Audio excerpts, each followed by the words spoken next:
Bonjour et bonsoir, bande de Kobalandia. 3W Voice of Congo.net, toujours dans le cadre conformé. Bino.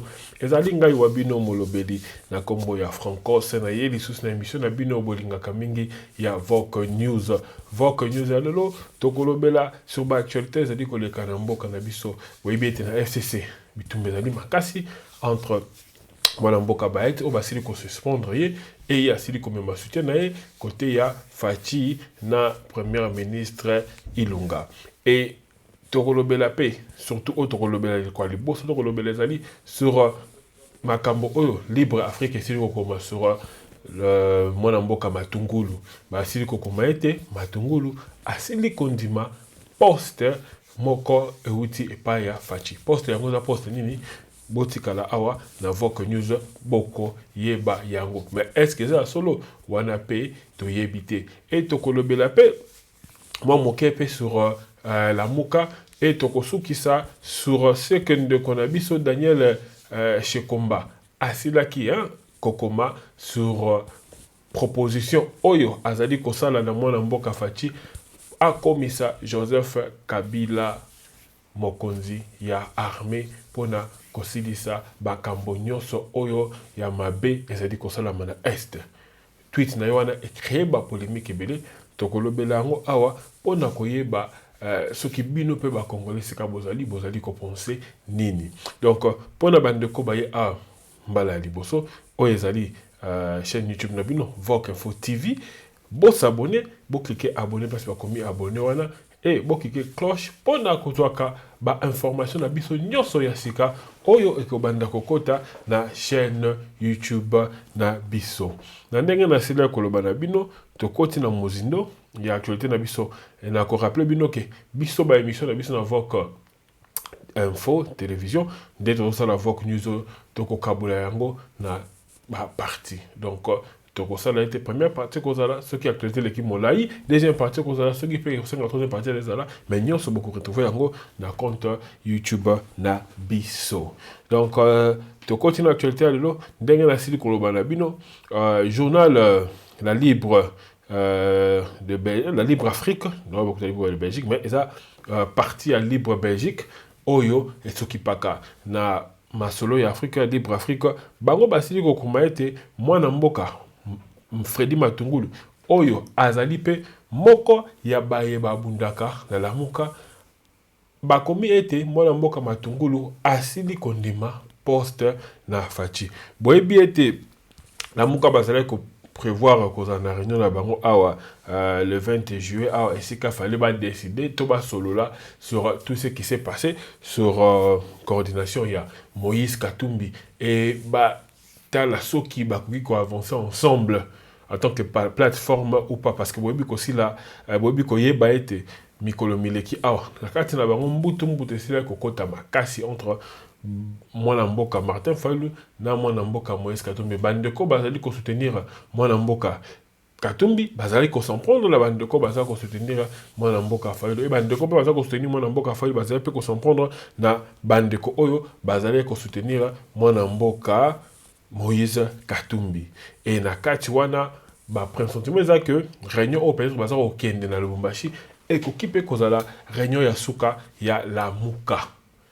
Est-ce que bako décider ba continuer chemin ensemble na hypocrisie nyonso na ndenge makambo za koleka to yebite parce que bande ensemble baza au baza sima Katumbi ensemble baza na ndenge na bonga komuna na makambo et côté affaire pe baza na ndenge na bonga komuna na makambo et na makambo tout Matungulu ça fait un temps que aza komuna na kati ya la mukate et il paraît que Azaki hospitalisé na Washington et depuis cela il y a moins de besoin comme Azala qui vraiment les sous active mingi te parce que la réunion fait ça le 20 juillet toujours apprendre que va reporter jusqu'au 24 yende il fallait azwa coordination il y a la muka après mandat ya Moïse Katumbi il y a 3 mois est-ce qu'à cause de yango to à cause de yango te parce que na news ekibini sili kobima awa c'est comme si yé à cause de yango te bon to kotangela bino information yango o la libre Afrique basili ko kwesela bato comme bombe et choqué bato mingi ndenge nalobaka na bino bapoliticien ya Congo baza kaka ndenge bazalaka soki news ebimi keza solo ekozala mwa coup dur mpona mwana mboka Fayulu parce que Matungulu aza mutoyo azalaki pena alie na ye ya solo ye na muzito wana totyeli bino ezali ndenge basili kokoma yango na Libre Afrique, la Libre Afrique bakomi RDC Freddy Matungulu nommé par Félix Tshisekedi à la BAD. Toko tangela bino article on a peut toko commenter muke po tout qu'est-ce qui se passe réellement. Article lobby oui. La plateforme Lamuka vient encore de perdre un de ses fondateurs. En effet, Freddy Matungulu a décidé de s'éloigner de la plateforme pour accepter un poste à la Banque africaine de développement, poste qui lui a été accordé par Félix Tshisekedi. Donc, basi koloba que Lamuka esili ko perdre moko ya ba fondateur na bango et ba lobby que Freddy Matungulu a décidé ya kobi bendana na Lamuka pona kondima poste oyo Fachi asili ko pesa na Banque africaine de développement. Bayeko continue à Koloba. Avec cette nomination, impossible pour Freddy Matungulu de prendre la tête du présidium de la Mouka qui devait lui céder à la fin de ce mois Moïse Katumbi. Donc, le qui est que la nomination va se nommer est impossible pour naïe à prendre tout ya la Mouka. Ndenge Moïse Katumbi a souka na souka moi oyo alera passant on est impossible pour ça la yango. Après le départ d'Anti Mbusa Nyamwesi qui a déjà rejoint Kinshasa pour soutenir la démarche de Félix Tshisekedi, il s'agit d'un nouveau coup dur pour la plateforme de l'opposition. Donc après départ Mbusa Nyamwesi, Matungulu Kendena est commis vraiment un coup dur. On a bande konabiso, il y a opposition spécialement la Mouka. Après, analyste moi qui a commenté, bon, pour te bipé, Libre Afrique, Libre Afrique, baza pro Katumbi. Baza la kawana ngala koloba parce que na mona ndenge ba koma ba information ba ndenge ba sala la ba kamlo baza ka pena pro Katumbi. Donc même article on ngana zo un peu na moins ba réserve parce que et qui peut causer là le comment on peut déstabiliser moi na mboka Martin Fayulu na ba alienaye analyste moga a commis en même temps en même temps ce débauchage coûte cher à Félix Tshisekedi qui a promis un poste ministériel à Mbusa et cède un stratapontin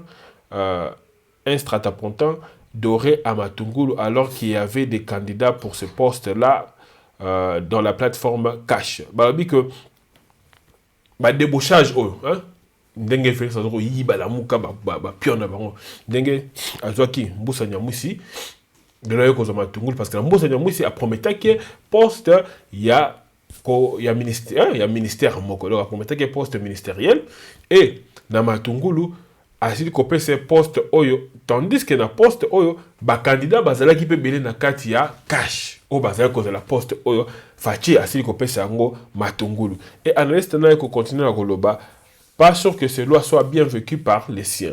Donc, batunakati ya Cash.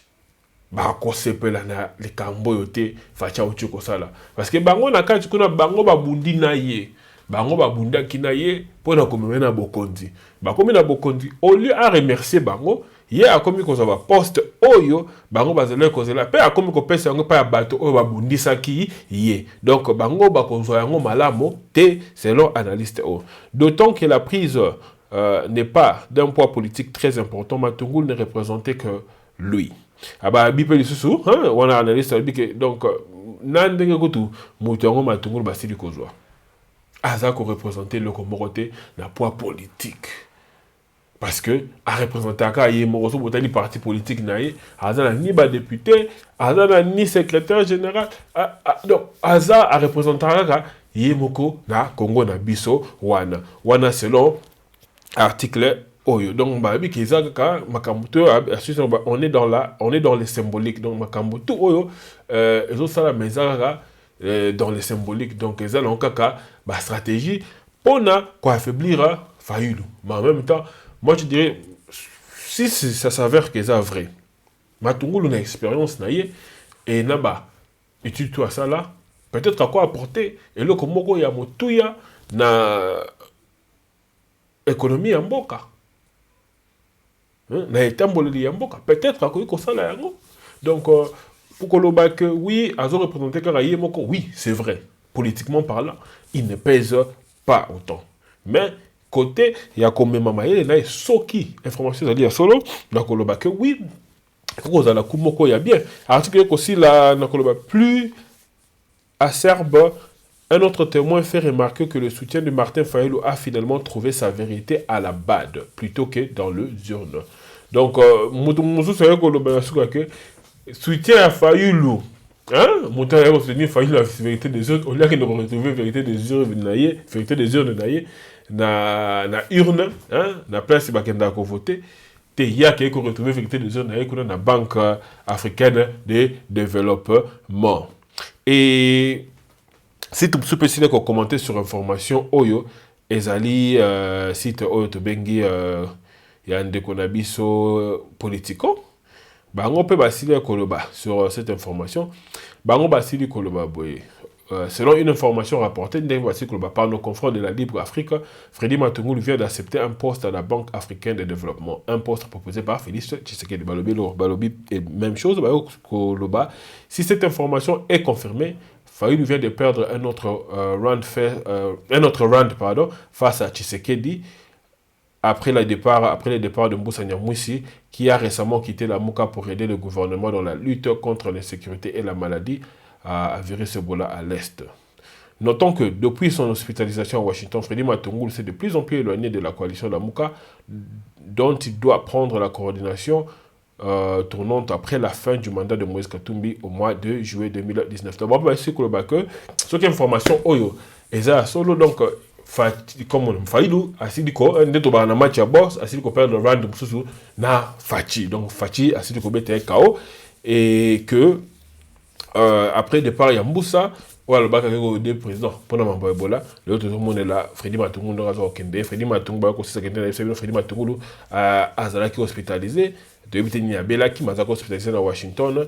Et depuis, à comment on s'éloigne de plus en plus dans la Mouka. Mais quand même, qu'on ait moko na kenga moko na Twitter, on a même qu'à checker parce que Azalaka, ce qui est comme Bébimi à Twitter kapona, soit Kowanga na yango, to soit ko commenter, mais depuis na kenda ko checker, na no asili ko lobela yango te. Yango to bito ya le to lobela bino yango. Donc ozaki première partie de mission na biso, est-ce que la Mouka, hein, et ko continue ko exister? Matungulu mutaloba ki ya mingi, ye muta sapanda ki pe na fachi ya mingi, lelo bazo loba ke azu poste. So ki eza solo. Peuple congolais, bino goza komona biso. To pesa kaka confiance dans ma politicien oyo bazo ko utiliser peuple pona ba intérêt na bango moko. Ba ko bimisa bino bo marché, ceux qui bazo ya bango poste, ba kangi monoko ba komi calme. Est-ce que la Mouka va résister? Dans le bac avant que dès que risqué que la Mouka était là, na Martin Fayulu yemoko. Parce que moi, dans Mboka Lutundu là, il y a cela que ça l'interview na Top Congo, assis de clairement que bangon ensemble, bazo proposer en peu na réunion na bango oyo bakosala que la Mouka qui ne kutana na président Fachi avant et après, pardon, sorti à gouvernement. Mais je pense que peut-être El Fayulu et ensemble, Bangonde Baza, Bako décider dans Souka réunion dans la Mouka. On a continuer la position républicaine de Bangonde Baza Kolobela. Mais est-ce que Mouzito, Akokoka, Yépé, qu'on supportait opposition? Parce qu'il y a message dans le pouvoir depuis Daïbaï. Azala moto nakati ya pouvoir. Est-ce que qu'on supporter opposition, qu'on supporter ba marche, qu'on beta ma gaz lacrymogène de baninga bazali qu'on supporter? Est-ce que Mouzito akokoka yango? Ko beta manenge Fayulu ba beta ka yela moko. Nandimité et ndena le baki toujours risqué que Fayulu atikala yemoko parce que côté MLCP de plus en plus sur là-bas cadre. Ça va sortir. Mingi que bango opposition républicaine kaka. opposition moko constructive. Donc opposition moko ils ont contribuer, ils ont critiquer parce qu'il faut critiquer, ils ont contribuer parce qu'il faut contribuer. Donc Faïlou Soki Makamona a proposé à sortir de crise au bandimi en côté à Kosuka wapi. Pour découper la diaspora, à continuer la vérité des zones. Tu as pour ça continuer la vérité des zones. Mais il y a en tant que politicien. Est-ce qu'à cause de toujours na pays mawana à continuer la vérité des zones wana? À cause toujours cause de radicalisme wana? Na éviter. Et on a tout à l'heure. Beau commenter, beau kabola pe vidéo oyo. C'est quand même de quoi bazuter en Koyolanda bisoté. Pour na kabola information. Tout autres on a deuxième partie à émission na biso après oyo. Donc bah émission tout beaucoup retrouver en go première partie de Okota, après deuxième partie peut beaucoup retrouver en Kana compte YouTube na biso Vox Info télévision. Abonnez-vous massivement. C'est quand ba commis abonné et bo fina cloche pour na ko ba information. Tozonga sima pour la deuxième partie, il y a émission Nabiso. Écoutez Nabino, à la prochaine.